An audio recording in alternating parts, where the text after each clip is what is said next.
La Lebanese Society in Europe, ainsi que sa section à Londres, présidée par Natacha Tannous, ont le plaisir de vous recevoir pour cette soirée culturelle intitulée Georges Baz ou l'élégance musicale, présentée par Madame Zena Saleh Kayale et animée par Mademoiselle Sarah Karam. Avant de rentrer dans le vif du sujet, je vais passer la parole à notre présidente de la section Londres, Madame Natacha Tannous, pour nous présenter notre association. À toi, Natacha. Merci, Artémis. Bonsoir tout le monde. Nous avons en effet fondé la Lebanese Society in Europe avec Angèle Kairouz en 2005 afin de créer et de consolider les liens au sein de la communauté libanaise en Europe. Au départ, on a fait ça dans un but plus ou moins culturel et artistique, mais depuis 2006, on avait décidé d'inclure l'humanitaire. Et d'ailleurs, notre premier événement était un dîner de gala en mai 2006 à l'UNESCO, pardon, je m'excuse, que nous avions organisé avec l'Ordre de Saint-Lazare de Jérusalem. En juillet, les profits, dont 2 ambulances, ont été envoyés au Liban, ce qui est très bien tombé parce que ça coïncidait également avec la guerre de 2006. Et depuis 2006 jusqu'à aujourd'hui, nous n'avons cessé de joindre l'humanitaire au culturel. Après la déflagration du 4 août, en fait, nous avons contribué avec le regroupement Solidarité France-Liban à envoyer avec les bateaux humanitaires plusieurs containers dans l'alimentaire, le matériel médical, les produits d'hygiène, ainsi que des fournitures scolaires. Et d'ailleurs, actuellement, nous nous retournons vers l'éducation en organisant une collecte d'ordinateurs pour les élèves de la région sinistrée de Beyrouth conjointement avec Erasmus. Et ce soir, nous lançons de nouveau le culturel en commençant par cette réunion autour de Georges Baz. Merci, Natacha. Qui d'autre que Zena pourrait mieux présenter le compositeur Georges Baz et le patrimoine musical libanais? Je suis les activités de Zena depuis plus d'une quinzaine d'années. Elle s'emploie à diffuser et valoriser ce patrimoine. Tous les moyens ont été employés. Articles, conférences, dont celle que nous avions organisée ensemble avec notre président Edmond, qui est ici présent, aux Journées du Liban à Paris, concerts organisés à l'UNESCO et ailleurs, ouvrages, 10 à ce jour, dont je viens de l'apprendre, seulement 8 de la série Figures musicales du Liban, que nous aborderons au fur et à mesure que cette série serait disponible et que vous soyez disponible pour d'autres Zooms. Bref, dernièrement, elle est cofondatrice du Centre du patrimoine musical libanais situé au Collège Notre-Dame de Jamour, un collège qui est très familier à notre animatrice Sarah, car c'est là où elle a passé ses années scolaires. Sarah a toujours eu une sensibilité envers la danse et la musique et un sens de l'engagement pour la promotion de l'art professionnel au Liban. Elle connaît très bien le travail de Zena. Donc, je te passe la parole, Zena, et c'est à toi de commencer cette soirée. Merci. Sarah, plutôt. Sarah. Bonsoir à tous et merci beaucoup pour l'organisation et merci Zena d'enrichir nos bibliothèques avec de plus en plus de livres, de figures musicales. Peut-être que tu peux nous montrer quelques-uns. Oui, alors il y en a 8 à ce jour. Donc on va commencer avec le dernier né qui est Georges Baz. Juste avant, il y avait eu El Bacha, père et fils, Toufi El Bacha et son fils Abdelrahman. Il y avait eu Wadi Sabra, le père fondateur de la musique savante libanaise, et la série des 4 premiers, qui étaient donc Naji Hakim, Char Al-Khouri. D'ailleurs, Char Al-Khouri fait l'objet d'une réédition, d'une édition augmentée, qui va sortir bientôt. Gabriel Yared et Zad Moulta'a. Voilà, ça fait 8 ouvrages sur la musique, sur les figures musicales, plus 2 autres sur la musique en général. C'est vraiment super riche comme collection. Tu n'avais pas eu l'occasion de présenter les 2 derniers en France à cause de la crise sanitaire. Donc, pour Georges Baz, on a opté pour du Zoom. J'espère que vous allez apprécier.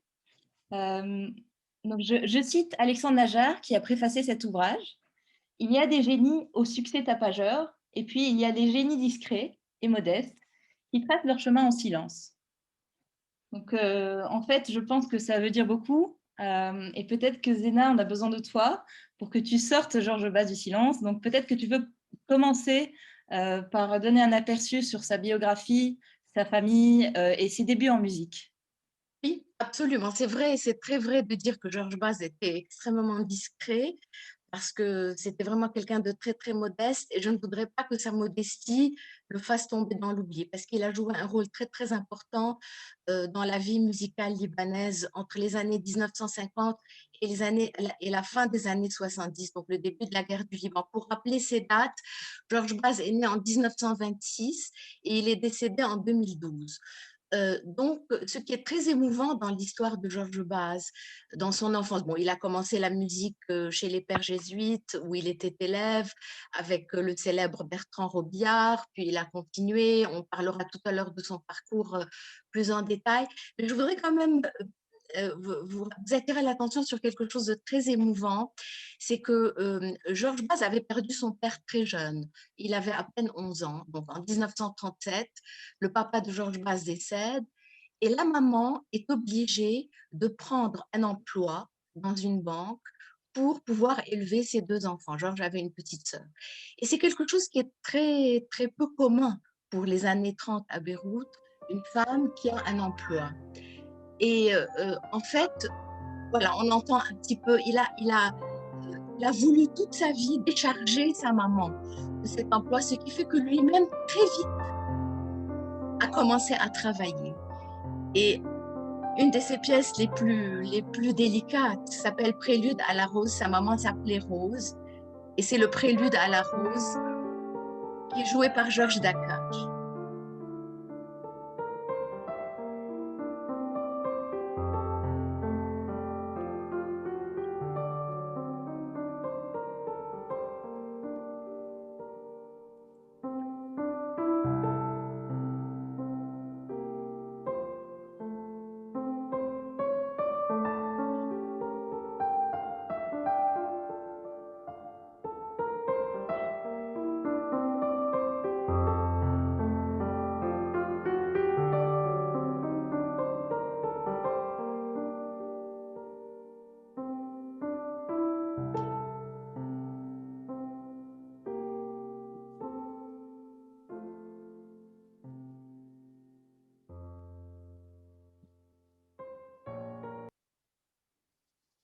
Oui, c'est un très joli morceau qu'il a dédié à sa maman. Et comme je vous disais, il est absolument obsédé par l'idée de la décharger du travail. Donc, très jeune, vers l'âge de 17-18 ans, il s'est lui-même engagé dans un emploi à la banque qu'il a conservé toute sa vie. On en parlera tout à l'heure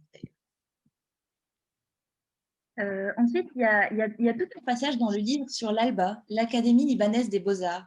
Et en fait, c'est très curieux parce que notre génération, on connaît l'ALBA pour le côté architecture, design, art visuel et pas du tout musique, en fait. Donc, pourquoi as-tu choisi de parler autant de cette université dans ce livre en particulier?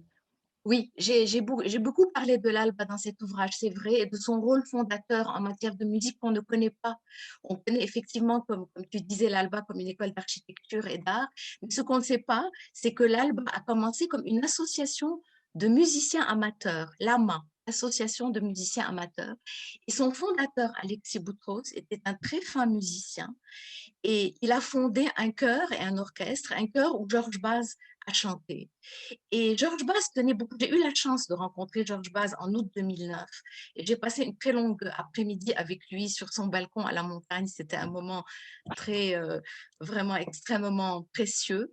Et il a beaucoup insisté là-dessus. Il m'a dit, je suis très, très vexée de voir qu'on ne parle plus d'Alexis Boutros dans le monde musical libanais. Alexis Boutros a fondé le premier chœur symphonique libanais, le premier orchestre, et l'Alba, au départ, qui s'appelait l'AMA, donc, était une école de musique. La peinture, l'architecture, tout le reste est venu après. Et Georges Baz, il tenait énormément. Il tenait absolument à ce qu'on redonne à Alexis Boutros et à l'Alba ces lettres de noblesse musicale, d'une certaine façon. C'est très intéressant. En tout cas, c'était très, très méconnu, je pense, pour notre génération, tout ça. Donc, il était très ami avec Alexis Boutross. Est-ce qu'il était aussi engagé dans la promotion de l'art? Parce qu'Alexis Boutross avait vraiment une mission presque nationale autour de l'art. Est-ce que Georges Baz avait un rôle aussi à ce niveau-là, et quelle est ta position par rapport à tous les compositeurs de musique que tu appelles savante au Liban? Peut-être que tu peux nous rappeler rapidement ce qu'est la musique savante. Oui, la musique savante, c'est un mot qui fait un peu peur, musique savante, mais en fait, c'est de la musique écrite qui n'est pas populaire ou qui n'est pas jazz. On dit aussi musique classique, mais classique, ça se place plus dans une période. Mais bon, on peut dire les deux. Et c'est vrai que Georges Bass fait partie d'une génération de plusieurs, ce que j'appellerais un petit peu les fondateurs, les pères fondateurs de la musique savante libanaise, qui sont tous nés dans les années 20, entre 1922 pour Toufi Soukar, 1924 Toufi El Bacha, 1926 Georges Baz et 1927 Boros Gelalian. C'est quand même un quatuor immense. C'est un quatuor qui se situe bien sûr dans l'héritage de Wadi Sabra, qui est lui-même le père fondateur de la musique savante libanaise et le fondateur du conservatoire et le compositeur de l'hymne national et du premier opéra en langue arabe. Mais ça, c'est un autre dossier. Mais ces quatre ont quand même, ils ont joué un rôle majeur dans le paysage musical. Ils ont apporté chacun avec son langage musical parce qu'ils n'avaient pas du tout de langage musicaux qui se ressemblaient. Toufi El Bacha était surtout intéressé par les muashahat, à qui il a redonné des lettres de noblesse, et ça aussi c'est un autre sujet qui peut être intéressant. Toufi Soukar était très intéressé par le patrimoine folklorique. On l'a d'ailleurs appelé le Bartok libanais parce qu'il s'est emparé du patrimoine folklorique des montagnes et des campagnes. Il les a harmonisés. Georges Baz était intéressé, on l'appelait le Debussy libanais. Il était plutôt influencé par la musique impressionniste. Et Boros Gelalian s'est beaucoup inspiré du folklore arménien. Donc, ils n'avaient pas vraiment de point commun du point de vue du langage musical, mais ils étaient amis, ils se connaissaient, ils s'appréciaient, ils avaient plus ou moins le même âge, ils sont tous morts plus ou moins aussi à quelques années d'intervalle. Et bien sûr, dans ces années-là aussi sont nés les frères Rahbani et Zaki Nassif, qui est né un peu plus tôt parce qu'il est né en 1916, mais cette période a été très faste quand même pour la composition musicale libanaise et qui a jeté les bases, en fait, sans jeu de mauvais mots, de cette composition musicale. Voilà. Et il faisait aussi du chant. Et il était très... Bien sûr. Alors, Georges Baz était un choriste émérite. Il est entré justement dans la chorale de l'Alba en 1945, donc il avait 19 ans. Il y a passé plus d'une dizaine d'années. C'est une chorale, on ne se rend pas compte aujourd'hui, mais c'est une chorale qui était très importante, qui était symphonique, donc qui comptait à peu près 80 personnes, et qui non seulement donnait des concerts réguliers au Liban avec orchestre du grand répertoire, la missa solemniste de Beethoven, des oratorios de Handel, même un oratorio de Saint-Saëns complètement inconnu. Enfin, c'est quand même, ils ont quand même joué des choses extrêmement importantes. Ils ont fait en plus beaucoup de tournées régionales. Ils se sont produits en Égypte, en Turquie, à Jérusalem, à Amman. Et Georges Baz était un choriste très appliqué, très passionné. Il m'a raconté, quand j'ai eu la chance de le rencontrer, qu'à l'époque, chaque choriste devait recopier sa partie à la main, ce qui est aujourd'hui quand même extraordinairement inenvisageable. Il fallait vraiment avoir le feu sacré. Et pour Georges Baz, il me disait toujours, il faut que chacun de nous ait chanté dans une chorale, parce que c'est très formateur. Chacun peut chanter juste. C'est très formateur, ça donne de la rigueur, et puis ça donne de la modestie aussi. Parce qu'il faut nourrir le pupitre sans apparaître soi-même comme une star. Et ça, c'était typiquement Georges Baz. On ne t'entend pas bien. Voilà, maintenant on t'entend. Oui. Tu nous donnes envie de chanter, mais je vais proposer encore une musique, un break musical. Je vais remonter le temps avec vous. Vous allez imaginer que vous êtes en 1965 et lors d'une visite d'État entre les deux Charles, les deux présidents de la République. Donc, il y a Charles Helou est en visite en France et rencontre Charles de Gaulle. Et c'est vraiment complètement une ambiance musicale. La garde républicaine, elle joue du Massenet, du Bizet, du Debussy et du Georges Baz. Donc, je vais jouer.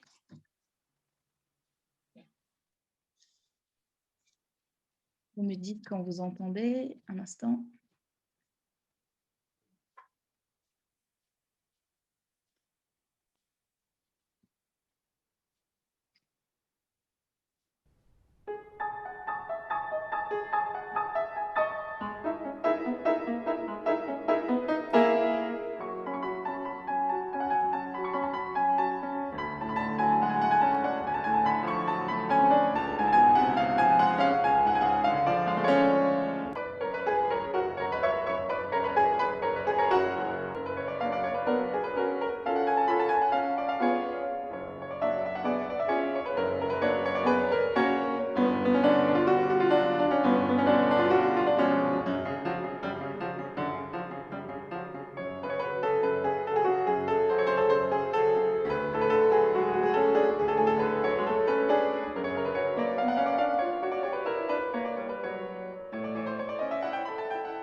Alors ça, ce sont les esquisses. C'est une des esquisses. Ça s'appelle Soirée libanaise.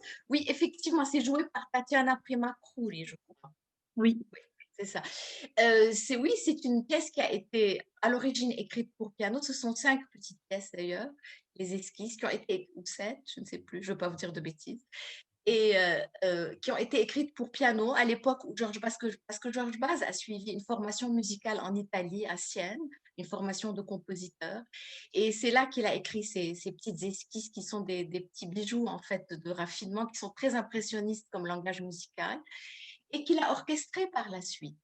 Et c'est la version orchestrale, en fait, qui a été jouée en 1965 lors de comme tu le disais tout à l'heure, lors de la visite d'État de Charles Hulot à Charles de Gaulle à l'Élysée. Et Georges Baz, qui était tellement modeste et tellement mignon, était tellement heureux. Bon, évidemment, il n'était pas présent, mais l'idée que sa musique avait été jouée à l'Élysée, ça le rendait joyeux, mais jamais vaniteux, jamais prétentieux. C'est ça ce qui est toujours modeste et charmant. Alors, on entend dans les notes, on entend dans l'ambiance ces notes impressionnistes et ces influences. Mais si on veut vraiment découvrir les influences plus lointaines de Georges Baz, il faut peut-être revenir vers ses années de formation. Et là, dans le livre, on découvre en fait des personnalités assez diversifiées et un peu de toutes les parties du monde. Donc, il y a des professeurs français, russes. Et donc, en fait, qui sont ces gens? Comment ils arrivent au Liban et comment Georges Baz les connaît? Oui, son premier professeur, ça a été Bertrand Robillard. Bertrand Robillard est quand même très connu dans le monde musical libanais. C'est un organiste français qui a vécu 34 ans au Liban, alors qu'il était venu pour 6 mois, en principe, pour être l'organiste de l'église des Pères jésuites à Beyrouth. Il est resté au Liban et il a été en fait le professeur de la plupart de nos grands compositeurs. Toufi Soukar, Gabriel Yared, Toufi Bacha, les Rahbani, enfin, des tas de gens, j'en oublie certainement, mais tout ce qui compte de notre patrimoine musical libanais est passé chez Bertrand Robillard. Donc Bertrand Robillard a été son premier professeur, et c'est Bertrand Robillard qui l'a envoyé vers l'Alba, parce qu'il a constaté que ce jeune homme était très doué et qu'il fallait lui donner un enseignement plus structuré. À l'Alba, il y avait à l'époque des professeurs russes qui étaient venus après la révolution de 1917, qui s'étaient réfugiés un peu partout dans le monde, mais dont certains au Liban. Et ces professeurs russes ont été un petit peu le noyau des premiers professeurs de l'Alba et du conservatoire, et le premier noyau du premier orchestre du conservatoire, qui était dirigé d'abord par Wadia Sabra, ensuite par Raif Abillama, et qui a beaucoup interprété de pièces. Et donc, ces professeurs russes aussi ont influencé Georges Baz. Il a aussi été influencé par l'Italie, puisqu'il est parti plusieurs fois en Italie suivre des formations de compositeurs. Il a rencontré des grands compositeurs comme Petrassi. Donc, c'est vrai qu'on peut dire musique russe, musique impressionniste avec Debussy, Ravel, Satie, il aimait beaucoup Erik Satie. Et puis, il s'est même essayé à la musique dodécaphonique, qui est un genre musical enfin, du début du XXe siècle. Je ne vais pas entrer dans les détails maintenant, mais donc il s'est essayé à plusieurs genres musicaux et en fait, ça reflète bien sa personnalité parce que Georges Baz était une personnalité ouverte, à l'écoute permanente et finalement sa musique est à son image. Elle ne souffre pas d'étiquette, elle est ouverte comme lui. Et elle est influencée par sa vie, par les personnes qu'il a connues. Beaucoup, beaucoup. Il y a beaucoup d'éléments affectifs dans la musique de Georges Baz. Quand il rencontre une personne avec qui il s'entend bien, ça lui inspire quelque chose. Et puis, il y a aussi, c'est important, il faut le préciser, Georges Baz était extrêmement croyant et il était organiste. Et les organistes, comme vous savez, passent beaucoup, beaucoup de temps dans les églises.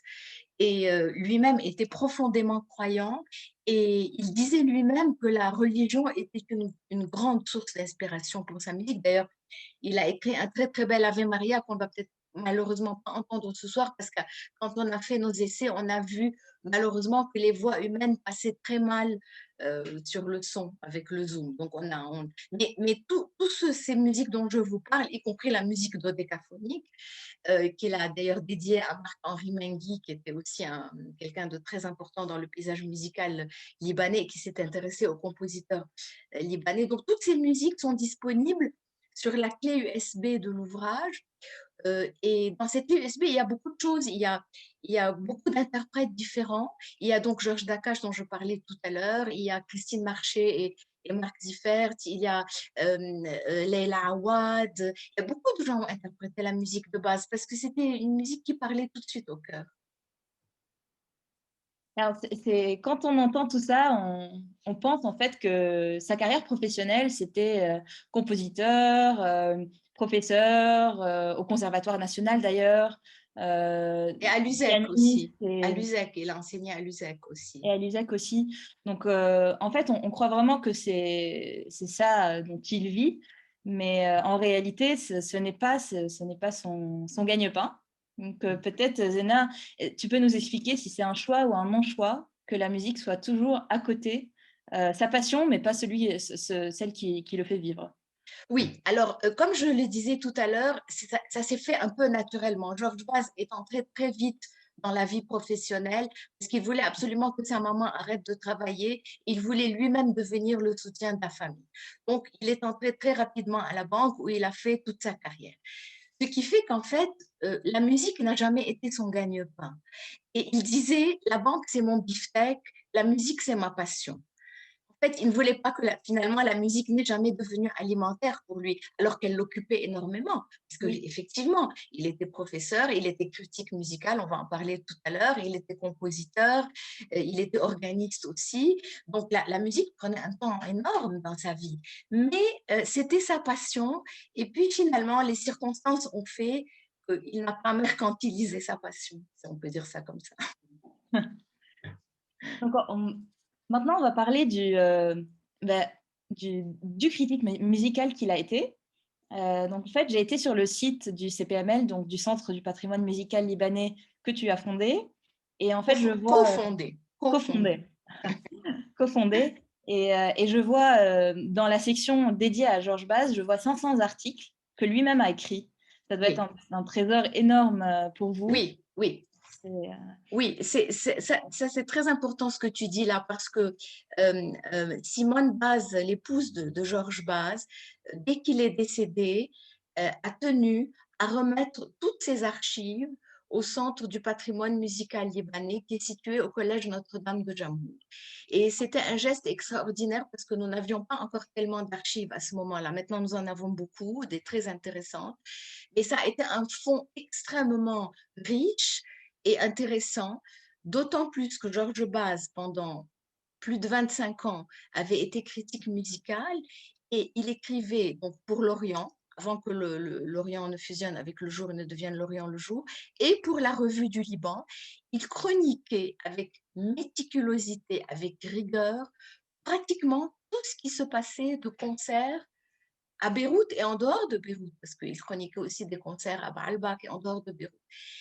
Et donc, il a vraiment été un témoin privilégié de cette vie musicale bouillonnante, parce que les choses commençaient, les jeunesses musicales commençaient, on en parlera tout à l'heure, le festival de Baalbek commençait, les compositeurs libanais eux-mêmes commençaient à faire entendre leur voix. D'ailleurs, Georges Bass a toujours été extrêmement valorisant et extrêmement bienveillant avec ses collègues, ce qui n'est pas toujours le cas en général.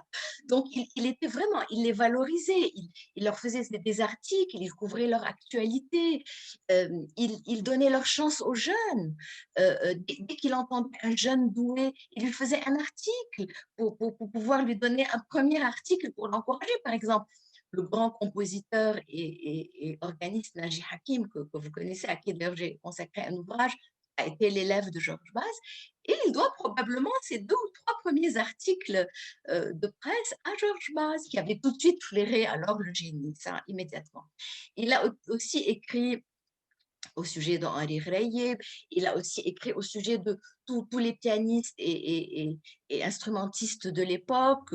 Je pense comme ça à Wadad Mzannar, à Samia Flamand, qui était qui est toujours vivante, qui est toujours parmi nous, Dieu lui prête vie, et qui a été une source très importante de cet ouvrage, parce qu'elle a vécu toute cette vie musicale intense du conservatoire, des jeunesses musicales, de tout ça, et elle m'a apporté un extraordinaire éclairage sur cette époque.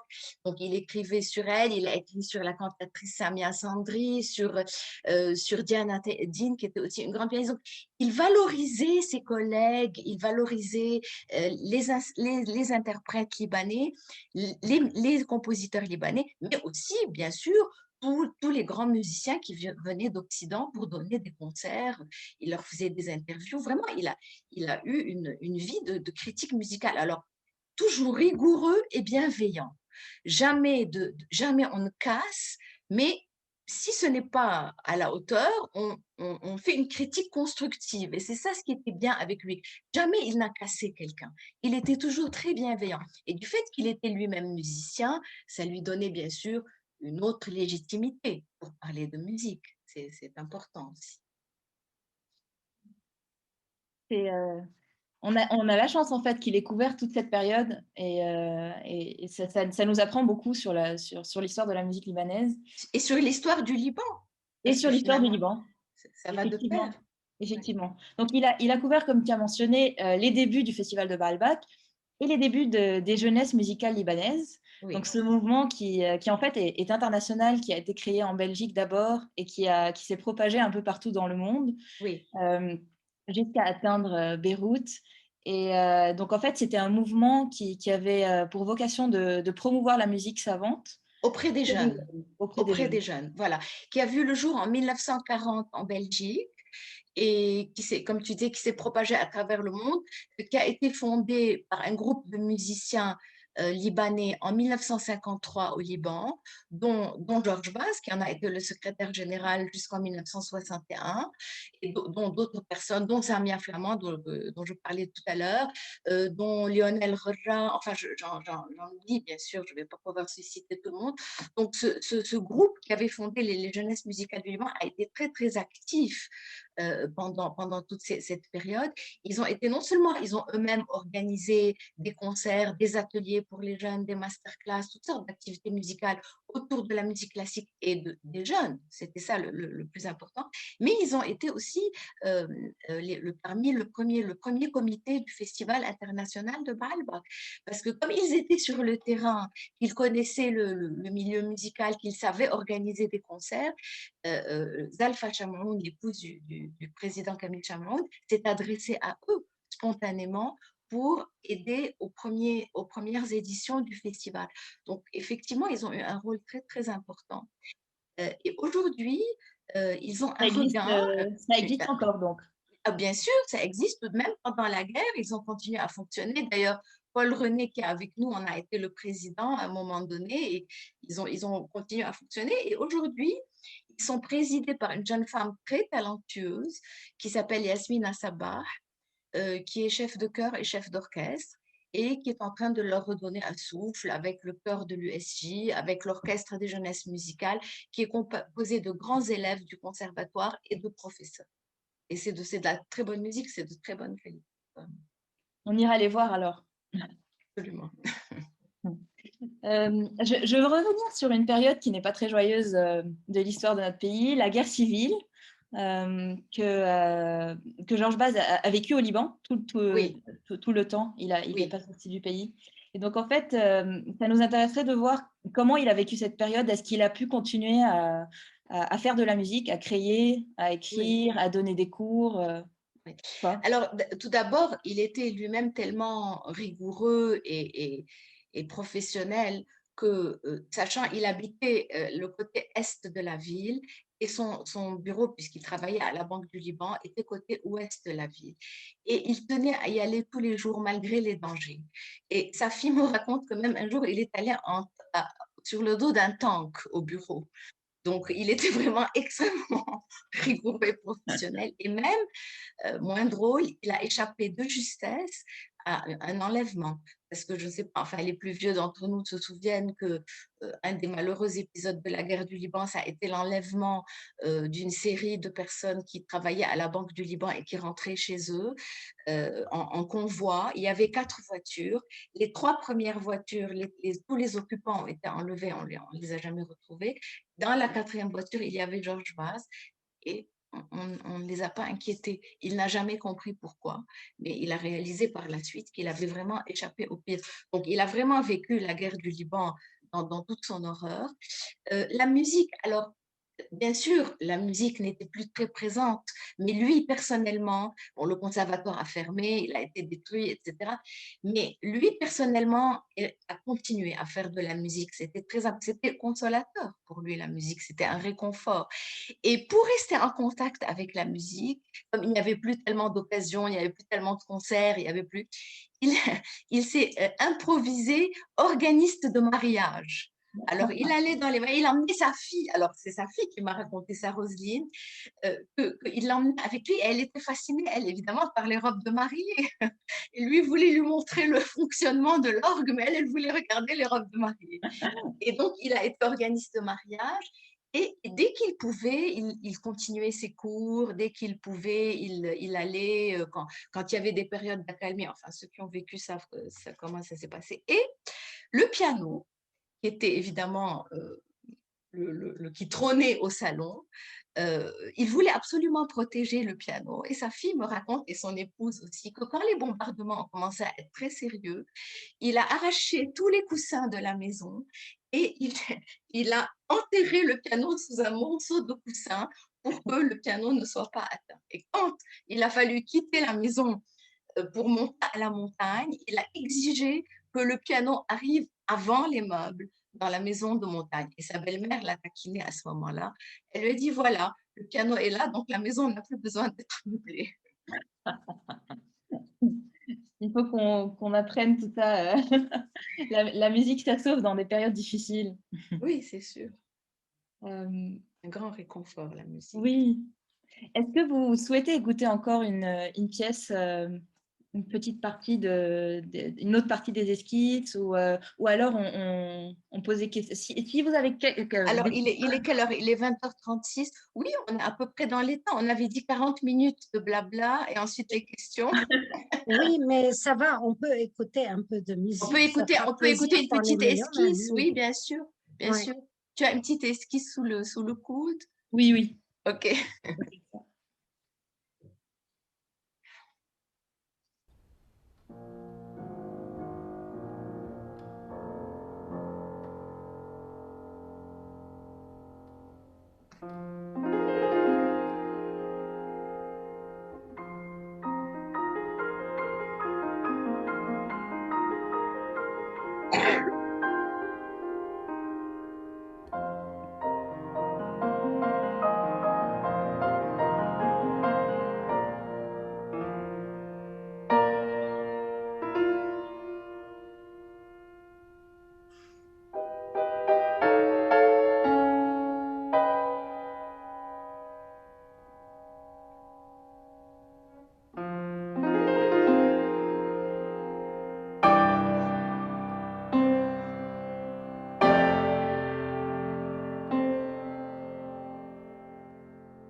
Merci, Sarah. Natacha, pourrais-tu peut-être faire un petit résumé pour nos anglophones là, de ce qui a été dit? Oui, bien sûr. So let me switch quickly to English. Thank you everyone for being here and for joining us. I just want to summarize quickly what Zena and Sarah were discussing. So Georges Baz is clearly one of Lebanon's musical pillars. Joining the Alba Choir at its beginning, he was a very close friend of its founder, Alexis Boutros, as Zena mentioned, thanks to whom he was able to follow musical specialization in Siena, Italy. But as you may have guessed from what Zena also explained, grand as he was, music was not his full-time job, given that he had been a banker until retirement. And yet, Georges Baz managed to become a composer and also a teacher at the National Conservatory, as well as a music critic, witnessing a whole artistic area of the country. He was also the co-founder of the Baalbek International Festival. Today, more than 500 articles are archived in the CPML, which mission is to preserve and promote the musical heritage of Lebanon. He was influenced by Debussy, by Ravel, and the Impressionist movement in general. And as you may have guessed, that as well, while listening to his piano pieces, which Sarah played for us. If Georges Baz was still with us today, he would have actually spent this Zoom meeting promoting other Lebanese composers of his time, because he had two principles, modesty and appreciation. Merci. C'est très bien résumé. Merci. Thank you. Merci. On pourrait passer aux questions-réponses. Sarah? Oui. C'est à toi l'honneur. Est-ce que, si vous voulez bien écrire vos questions sur le chat, et je prendrai une après l'autre. Oui, oui, je vois la rhapsodie. Oui, alors la rhapsodie des cèdres. Oui, alors c'est intéressant de dire que la rhapsodie des cèdres a été inspirée à Georges Baz par un poème, par le poème de Charles Corm, le cycle La montagne inspirée. Ce qu'on écoutait au tout début, c'est comme ça, c'est majestueux, comme le cèdre et comme la montagne. Oui, ça fait comme un hymne. Oui, c'est pour cela qu'on a préféré commencer donc cette Oui. soirée avec la rhapsodie des cèdres, alors que chaque fois qu'on faisait nos conférences, on commençait toujours par l'hymne national libanais. Donc là, c'était notre hymne pour cette soirée. Voilà. Alors, est-ce qu'il y a des questions? Vous pouvez aussi les poser directement à l'oral. Si vous les posez directement, oui. Bon, apparemment, on a tout dit. Si, pardon, bonsoir, j'ai une question, Zena. Oui. Est-ce que la musique de Georges Baz est éditée et est-ce qu'elle est disponible sous forme de partition en France, si des pianistes amateurs voulaient se consacrer à sa musique, parce que les extraits que tu as diffusés nous donnent envie de pratiquer ses œuvres.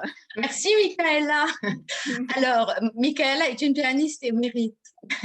Et alors, oui, effectivement, elle a été éditée chez Combre en France, grâce d'ailleurs à Naji Hakim, qui s'était occupée de faire éditer la musique de son professeur, ce qui était très touchant.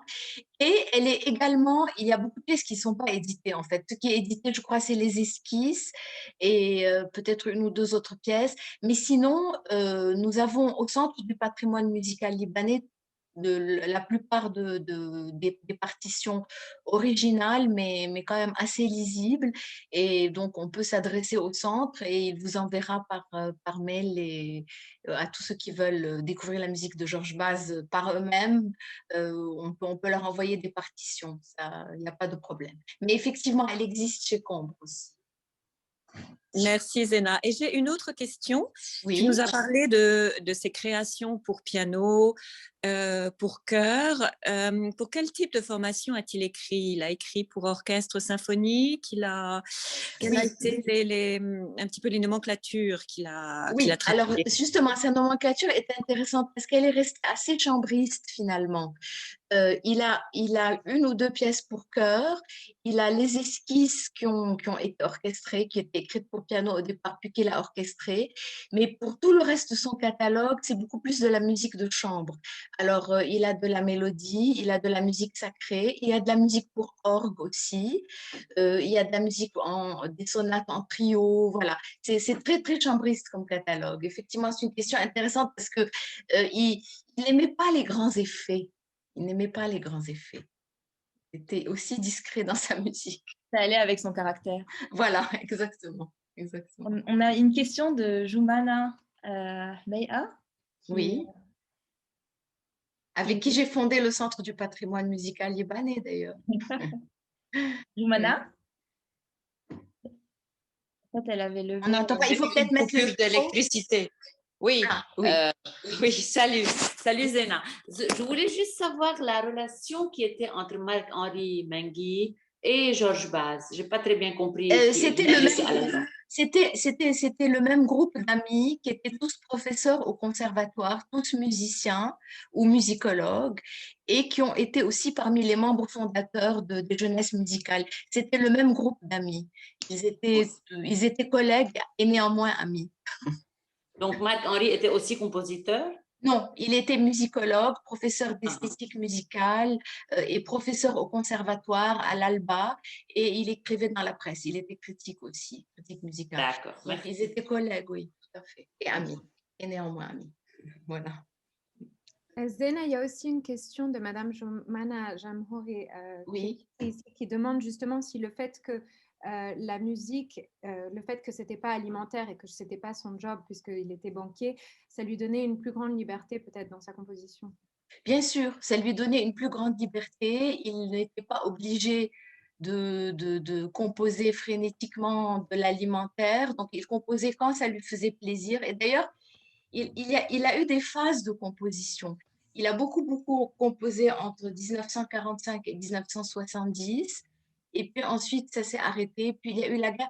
Pendant la guerre du Liban, il a très peu composé parce que bien que la musique lui a tenu beaucoup compagnie en tant qu'interprète, en tant que professeur, son inspiration s'est un peu tarie à ce moment-là.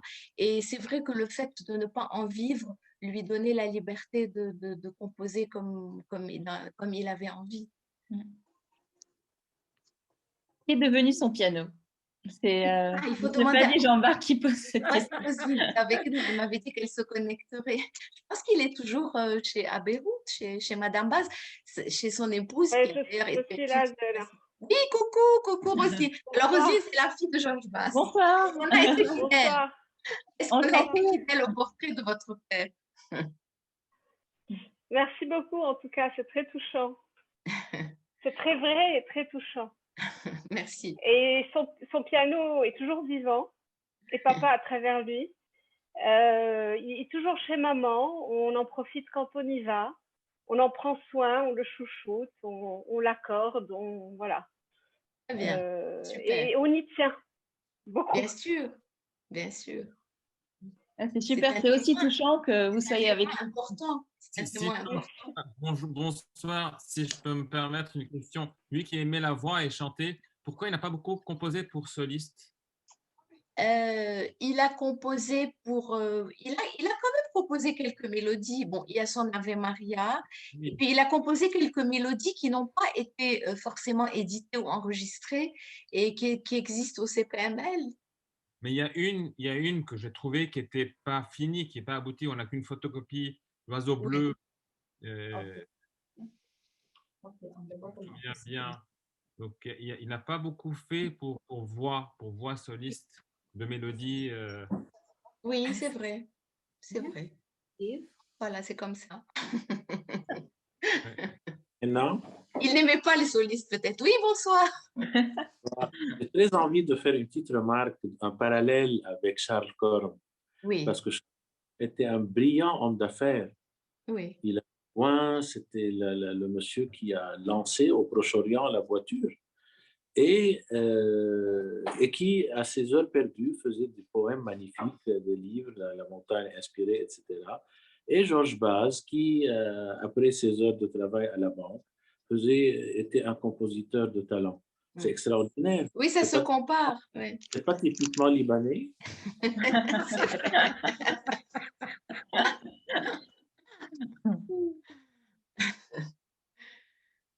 C'est très bien que ce soit typiquement libanais. Ça nous donne une fierté terrible d'être libanais. On est un peu obligé d'être polyvalent et c'est bien. Oui. J'ai l'impression que Artémis a changé de lunettes, non? C'est vrai. Ah ouais. J'ai changé de lunettes et j'ai changé d'ordinateur. Et peut-être une question pour Roselyne, puisque tu es avec nous. Est-ce qu'il jouait beaucoup pour vous à la maison? Il jouait beaucoup. Pour nous, je ne sais pas comment je dois interpréter ça. En fait, il composait et à l'époque, il n'y avait pas ce genre de machin là pour couper le son. Donc en fait, on l'entendait s'acharner parfois pendant 3 mois sur une même mesure. Ah oui. Donc c'était un peu particulier. Mais papa n'était pas un interprète. En fait, il me disait, je ne suis pas interprète. Donc non, il jouait peu pour nous finalement, mais il jouait pour personne. Il jouait pour lui et dans sa recherche de certaines choses, mais c'était pas quelqu'un qui allait jouer pour qu'on l'écoute. C'était pas du tout le. Voilà. C'est pas le genre de la maison. Non, mais quand on lui demandait, il le faisait. En revanche, quand ses amis, tous les gens que vous avez pu citer ce soir venaient à la maison, il leur demandait de jouer et il prenait beaucoup de plaisir à les écouter jouer des trucs très, très variés. Mais lui, jouait peu pour les autres. Il disait que c'était pas son truc, en fait. Merci beaucoup. Si vous pouvez juste faire une petite intervention au CPAML. Donc, j'ai découvert une très belle dédicace que Georges Baz a faite à Madame Adèle Misk, la femme de Wadia Sabra. Il lui a envoyé sur les plages de Marmaris. Marmara. Et donc, il y a… Qui est devenu Barcarolle. Il a changé le nom de cette pièce, c'est devenu la Barcarolle. Et il a dédié 2 fois. Une fois à Adèle Sabra et une autre fois à la sœur d'Adèle, Evelyne Misk. Donc, les 2 manuscrits donc, signés de la main de Georges Baz. Voilà. C'est très émouvant. Merci Fadi Jean-Bart pour cette intervention. Oui. Ça a fait partie de ce que j'ai découvert dans les archives de Monsieur Sabra qui sont précieusement conservées. Oui. C'est très émouvant. Une fois qu'on plonge dans la mémoire, on n'arrive plus. Une fois qu'on a un doigt dans la mémoire, on est foutu. C'est fini. Oui, voilà. Alors, il y avait une question de Dored. Non, il y avait quelqu'un qui voulait poser une question. Oui, Dored, il s'était manifesté. Voilà, je suis ici. Oui. Voilà, je suis ici. Alors, non, c'est une soirée très importante, très belle, qu'il a porté alla ha portato, cioè parlo in italiano, ha portato alla rielezione di una persona molto importante che ha dato qualcosa per la musica nazionale e internazionale. Georges Baz, il était une personne très importante pour nous, pour le Liban, pour tout le monde. Merci pour cette magnifique soirée que vous avez dédiée à une personne que non tous, moi-même, je n'ai pas entendu son nom, mais aujourd'hui, vous avez donné, moi, une question très importante, des informations très importantes pour une personne très grande pour le Liban. È una serata molto bella, molto importante, molto interessante. Mi ha fatto molto piacere seguire tutta la serata dedicata a una persona magnifica come Georges Baz.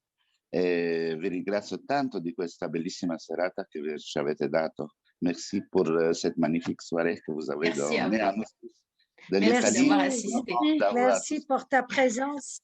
Bonsoir, Madame Kairouz. Comment ça va? Très bien. Il y a une question de Patrick Fayad sur le chat, je crois. Merci beaucoup. Oui. Merci à vous. Merci à vous. Je suis curieux de savoir ce qu'il aime et ce qu'il aimait et ce qu'il n'aimait pas dans la vie chez les gens ou chez les musiciens. Peut-être que Roselyne peut répondre à cette question. Parce qu'il écrivait que du bien des gens. Alors, Qu'est-ce qu'il aimait, qu'est-ce qu'il aimait, qu'est-ce qu'il n'aimait pas?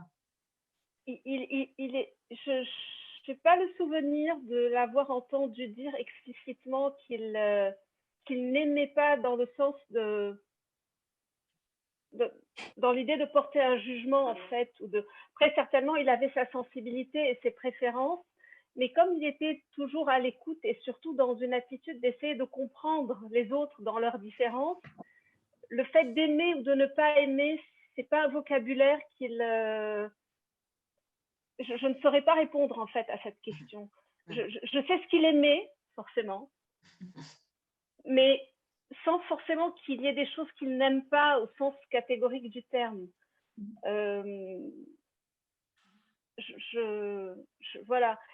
Par exemple, une petite anecdote, il y a des choses qu'il ne connaissait pas, ça il le reconnaissait forcément, et qui l'étonnait. Par exemple, il s'était retrouvé une fois par hasard à assister et à devoir d'ailleurs écrire un article sur un concert de Ella Fitzgerald à Baalbek, alors qu'a priori ça ne devait pas être lui, et il était transporté par cette découverte d'un monde musical qu'il ne connaissait pas. Mais aimer et ne pas aimer, j'ai du mal, je ne saurais pas répondre à ce genre de questions un peu. Alors, il y a une question de Christine Ziffert. Quelles sont les œuvres de Georges Baz influencées de près ou de loin par le dodécaphonisme? Il y a une seule œuvre qui est une œuvre pour orgue, n'est-ce pas? Je ne dis pas de bêtises, Céline.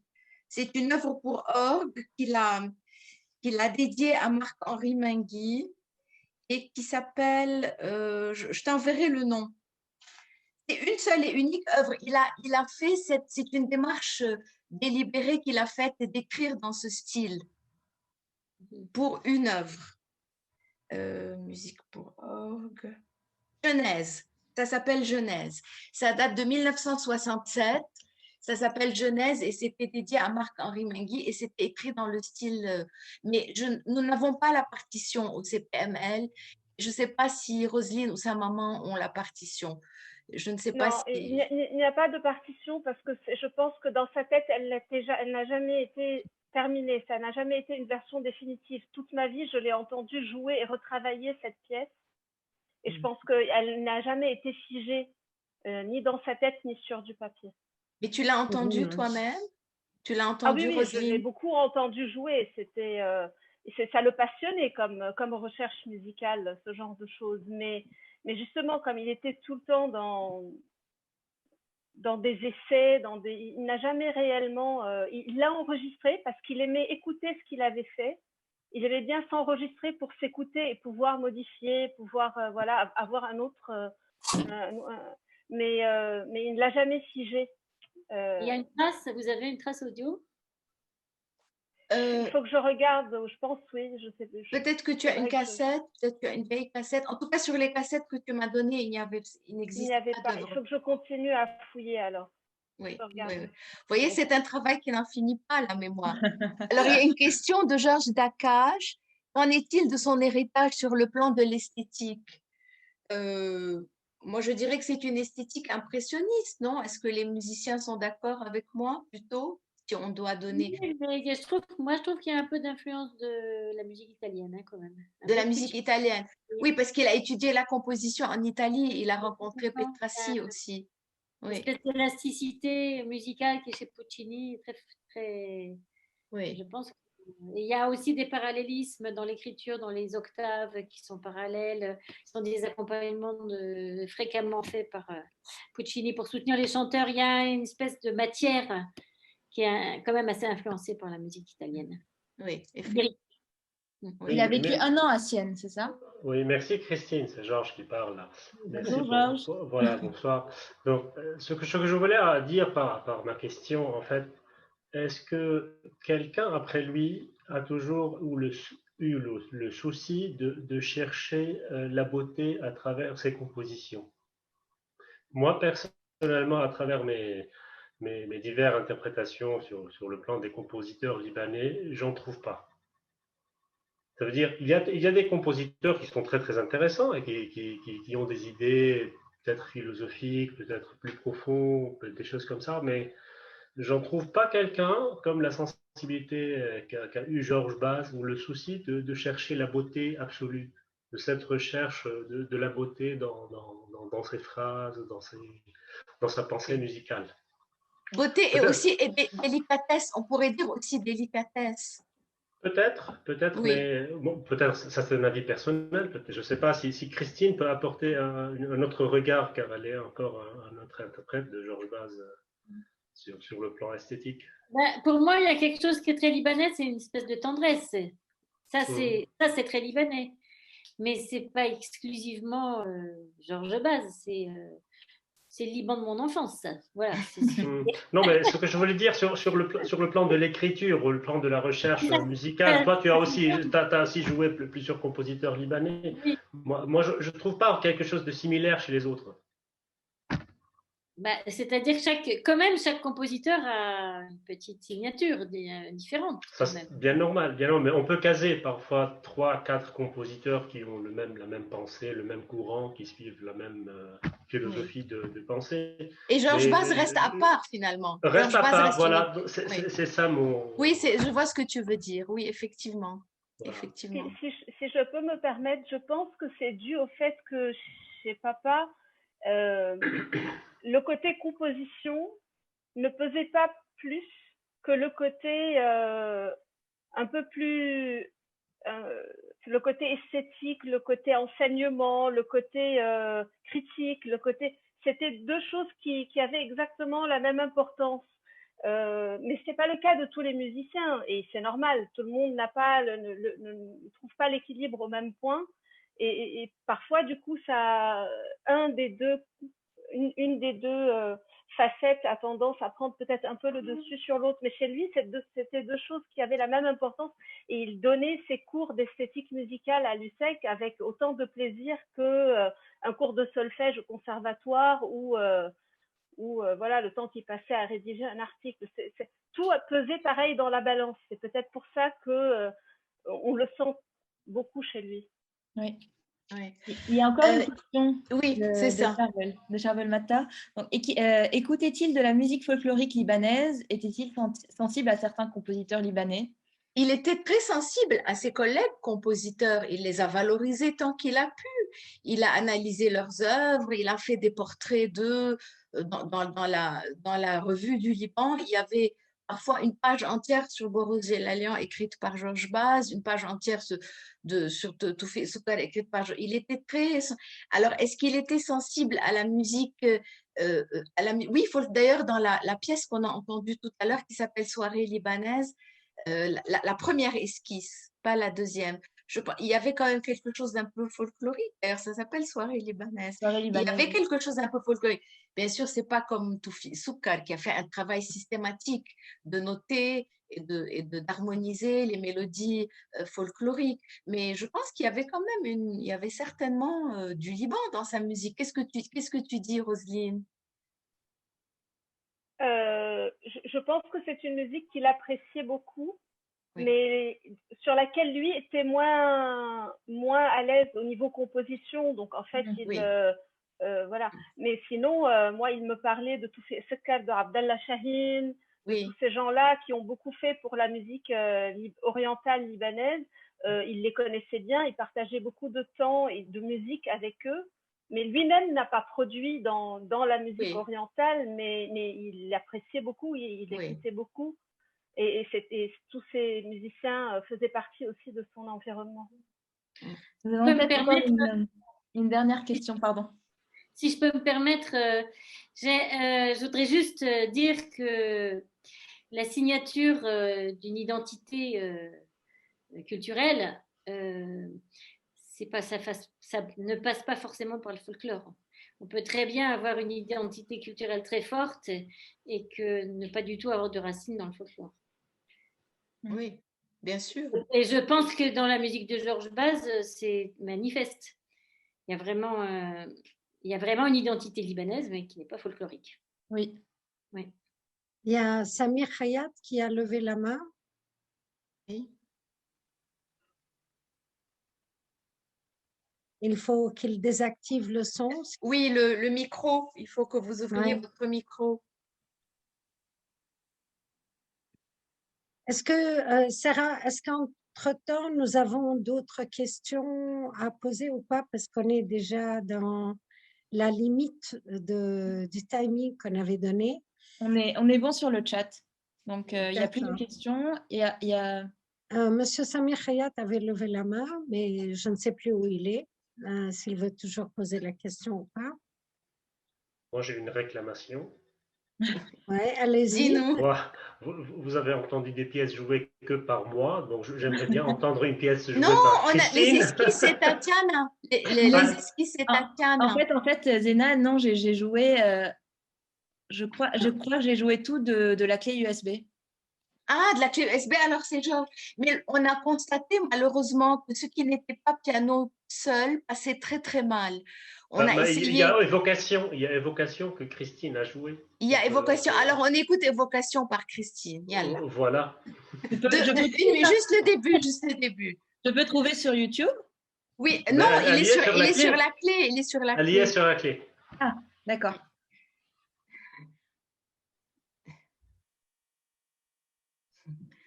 Alors, entre-temps, il y a un commentaire très sympa.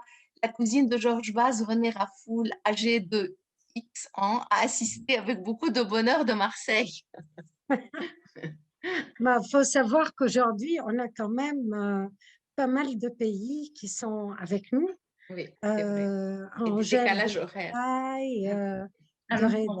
d'Italie, nous avons de Londres, des États-Unis, du Ghana. Apparemment, je pense qu'il y a quand même pas mal de mélomanes et c'est pour cela, ma très chère Zéna, nous allons continuer cette série parce qu'apparemment, elle plaît. Il faut se faire désirer un peu, tous les 2 mois.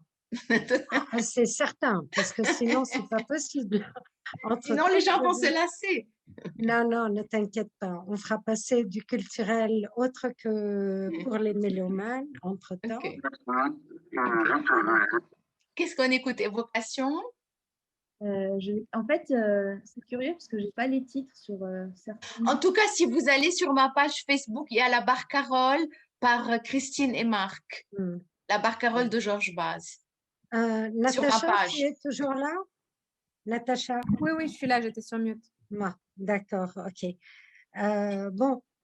Si Monsieur Khayat, qui avait levé la main, ne veut plus poser de questions, et s'il n'y a plus d'autres questions, il est déjà 21h05.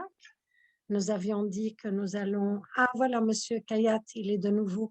Vous vouliez poser une question? Ce sera la dernière? Mais il faut activer le son, Monsieur Khayat. On ne vous entend pas. Non. Monsieur Khayat, il faut activer le son.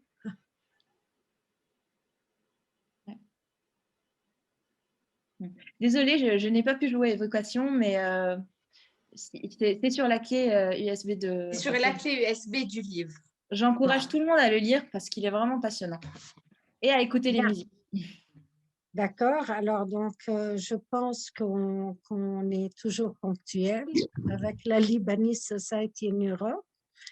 Je vais remercier beaucoup Sarah parce que Sarah, sans toi, moi, je n'aurais jamais su faire quoi que ce soit avec toute la complexité de la modernité des communications à travers Zoom. Je dois remercier Zéna pour cette soirée magnifique et Natacha certainement qui nous retrouve de Londres. Merci beaucoup d'être venue et j'espère que nos 72 actuellement, qui étaient 77 participants, ont passé une soirée très, très agréable et enrichissante. Comme je l'ai déjà dit au début, ce sera donc le début. C'est notre premier-né Zoom du dernier-né des figures musicales de Zéna. Je vous montre le livre pour vous le rappeler. Vous pouvez toujours le trouver un peu partout, même via Amazon. Et pour moi, personnellement, J'étais très contente parce que ce Zoom-là est en train de rendre justice à un grand qui a été précisément un peu inconnu par tout le monde. Alors, Georges Baz, de là-haut, vous nous entendez, votre famille nous entend. Je vous remercie pour ce legs et ce bel héritage que vous laissez pour les Libanais. Et Tatiana, à toi, le mot final. Goodbye, everyone, and we look forward to seeing you all again for the next session. But we have a question for Zena, actually. Zena, would you let us know who would be the surprise guest that you want to pick next time for the next session? Surprise!